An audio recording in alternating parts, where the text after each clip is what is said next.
These 14 steps that you are now about to walk, you do not take alone. I walk with you.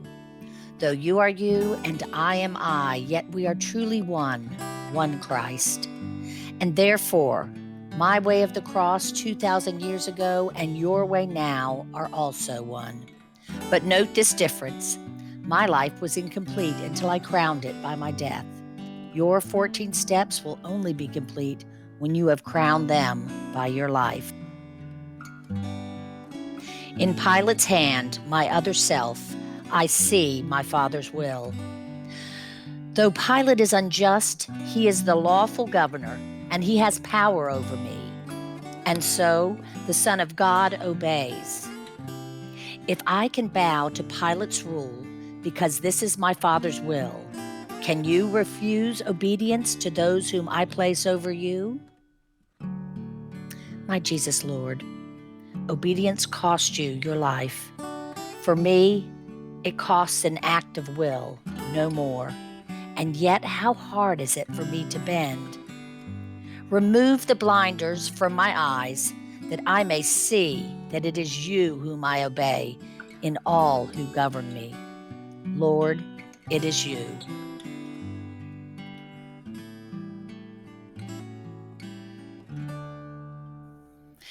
This cross, this chunk of tree, is what my Father chose for me.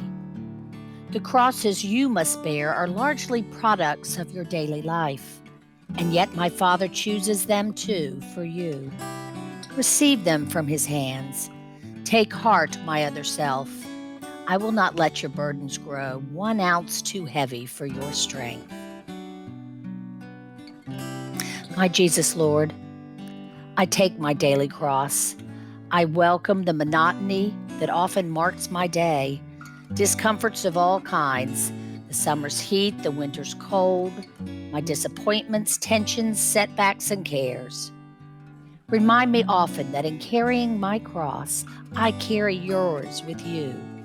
And though I bear a slither only of your cross, you carry all of mine except for a sliver in return.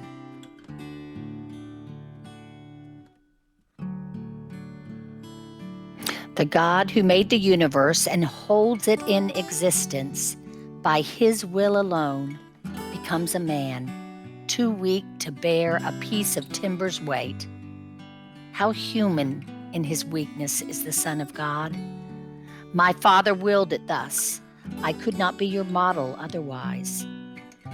If you would be my other self, you also must accept without complaint your human frailties. Lord Jesus, how can I refuse? I willingly accept my weaknesses, my irritations and my moods, my headaches and fatigue, all my defects of body, mind, and soul.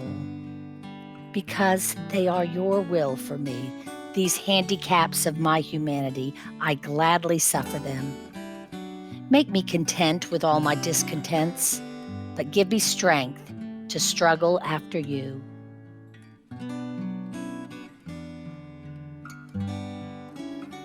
My mother sees me whipped. She sees me kicked and driven like a beast. She counts my every wound. But though her soul cries out in agony, no protest or complaint escapes her lips or even enters her thoughts. She shares my martyrdom, and I share hers.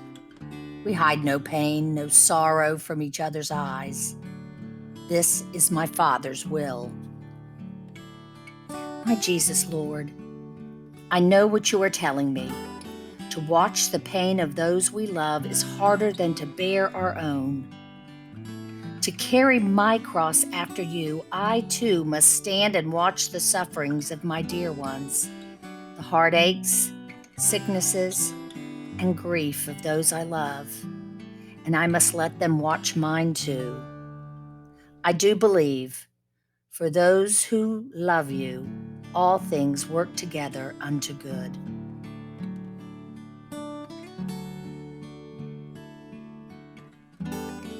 My strength is gone. I can no longer bear the cross alone. And so the legionnaires make Simon give me aid. This Simon is like you, my other self. Give me your strength.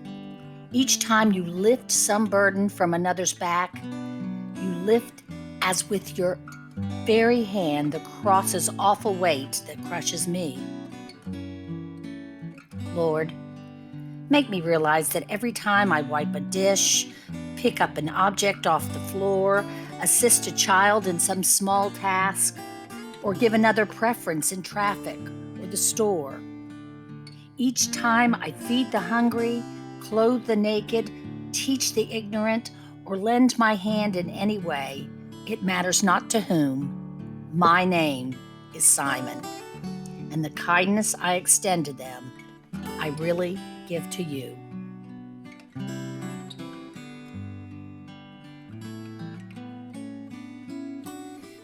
Can you be brave enough, my other self, to wipe my bloody face? Where is my face, you ask? At home, whenever eyes fill up with tears.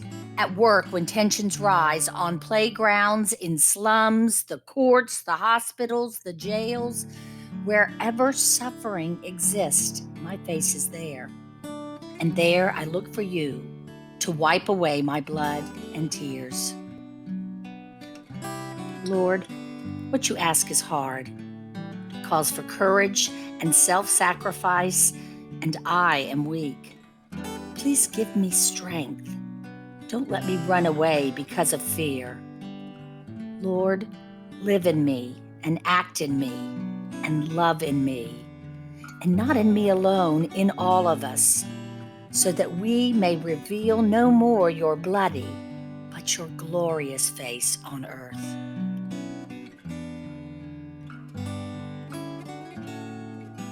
This seventh step, my other self, is one that tests your will. From this fall, learn to persevere in doing good. The time will come when all your efforts seem to fail and you will think, I can't go on. Then turn to me, my heavy laden one, and I will give you rest. Trust me and carry on. Give me your courage, Lord. When failure presses heavily on me and I am desolate, stretch out your hand to lift me up. I know I must not cease, but persevere in doing good. But help me, Lord. Alone, there's nothing I can do. With you, I can do anything you ask. I will.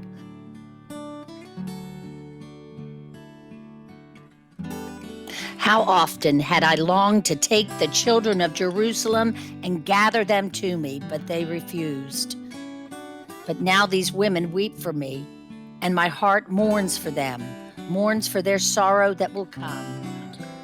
I comfort those who seek to solace me. How gentle can you be, my other self? How kind. My Jesus, your compassion in your passion is beyond compare. Lord, teach me, help me learn. When I would snap at those who hurt me with their ridicule, those who misunderstand or hinder me with some misguided helpfulness, those who intrude upon my privacy, then help me curb my tongue. May gentleness become my cloak. Lord, make me kind like you.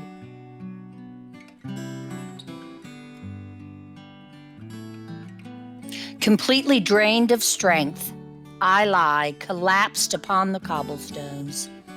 My body cannot move. No blows, no kicks can rouse it up. And yet, my will is mine, and so is yours. Know this, my other self. Your body may be broken, but no force on earth and none in hell can take away your will. Your will is yours. My Lord, I see you take a moment's rest, then rise and stagger on. So I can do because my will is mine. When all my strength is gone, and guilt and self-reproach press me to the earth and seem to hold me fast. Protect me from the sin of Judas. Save me from despair. Lord, never let me feel that any sin of mine is greater than your love. No matter what my past has been, I can begin anew. Behold my other self, the poorest king who ever lived. Before my creatures I stand stripped, the cross my deathbed.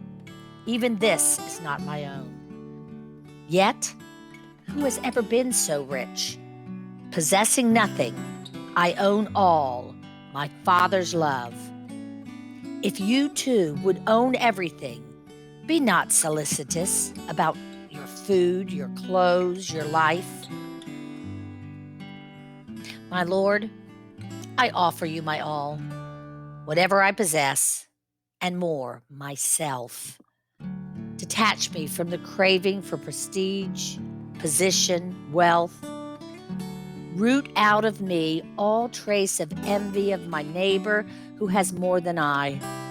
Release me from the vice of pride, my longing to exalt myself, and lead me to the lowest place. May I be poor in spirit, Lord, so that I can be rich in you.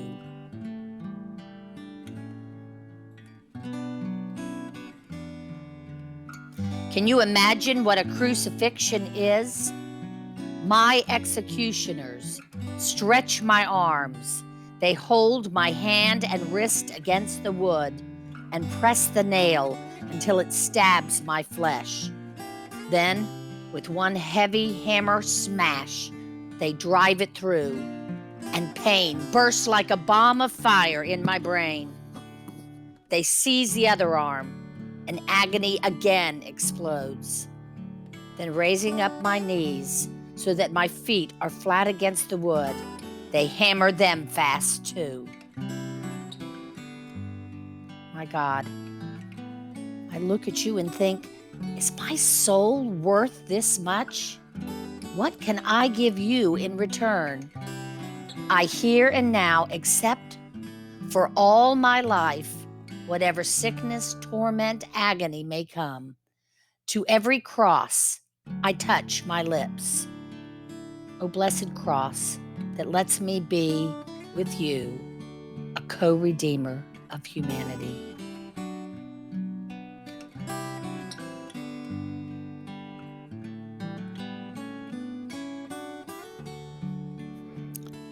The cross becomes a pulpit now. Forgive them, Father. You will be with me in paradise. There is your mother. There, your son.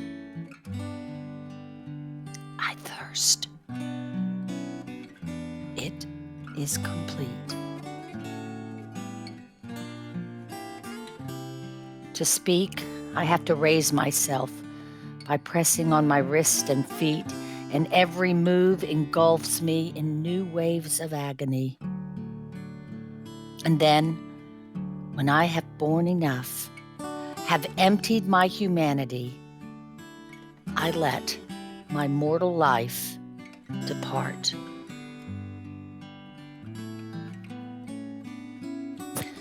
My Jesus, God, what can I say or do? I offer you my death with all its pains, accepting now the time and kind of death in store for me. Not by a single instant would I lengthen my lifespan.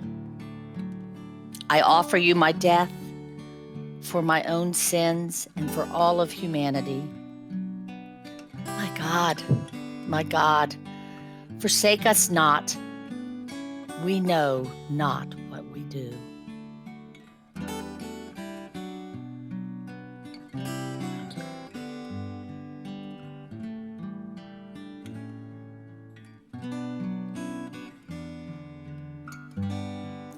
The sacrifice is done. Yes, my Mass is complete. but not my mother's, and not yours, my other self.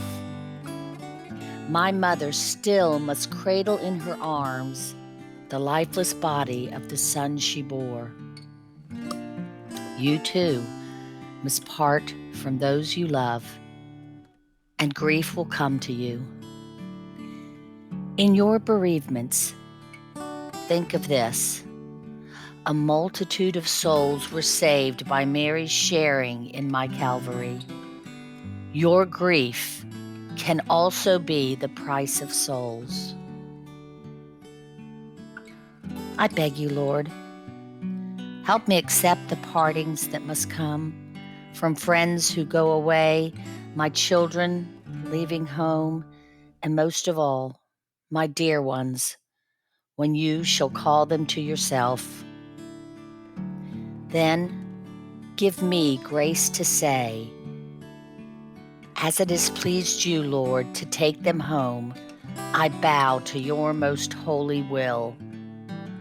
And if by just one word I might restore their lives again against your will, I would not speak. Grant them eternal joy.